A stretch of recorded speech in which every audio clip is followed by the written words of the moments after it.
আসসালামু আলাইকুম ওরহমতুল্লাহি ওবরাকাতু। ইন্নাল হামদুলিল্লাহ ওয়াসসালাতু ওয়াসসালামু আলা মান লা নাবিয়্যা বা'দা আম্মা বা'দ। প্রিয় ভাই ও বোন,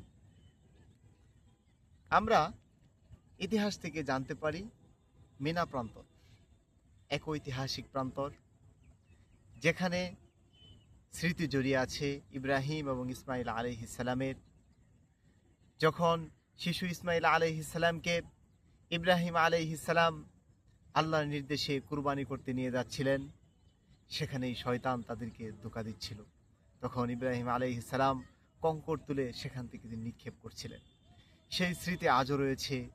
হজ্জের অন্যতম একটা বিধান হচ্ছে রমিউল জামানা, অর্থাৎ পাথর নিক্ষেপ করা।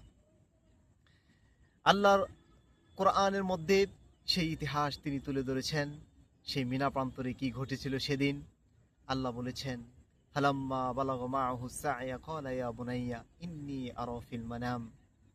যখন নবী ইসমাইল ইব্রাহিম আলাইহিস সালামের সঙ্গে চলাফেরা করার মতো বয়সে পৌঁছালেন, তখন তিনি হঠাৎ একদিন স্বপ্নে দেখলেন। সেই স্বপ্নকে ছেলের কাছে তিনি পেশ করলেন, বললেন, হে আমার প্রিয় ছেলে, আমি তো স্বপ্নে দেখেছি ইন্নী আরা ফিল মানামি আন্নী আযবাহুকা ফানজুর মাযা তারা, যে হে বৎস, আমি তো দেখেছি যে আমি তোমাকে আল্লাহর জন্য কুরবানি করছি, তুমি দেখো এখন কি করবে। তখন ছেলেও ইমামদীপ্ত কণ্ঠে সেদিন উচ্চারণ করেছিলেন, ইয়া আবাতি ফাআল মা তুমার সাতাজিদুনি ইনশাআল্লাহু মিনাস সাবিরিন।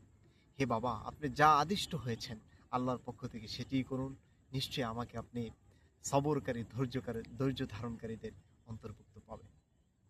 সেই স্মৃতি আজও রয়েছে। সেই মিনায় আজও লক্ষ লক্ষ হাজী সাহেবরা কুরবানি করে থাকেন। সেখানে পাথর নিক্ষেপ করেন শয়তানকে, সেখানে অবস্থান করেন হাজী সাহেবরা। আমরাও ছুটে যাব, আমরাও ছুটে যেতে চাই, সেই লক্ষ লক্ষ কোটি কোটি মুসলমানদের সাথে মিশে যেতে চাই।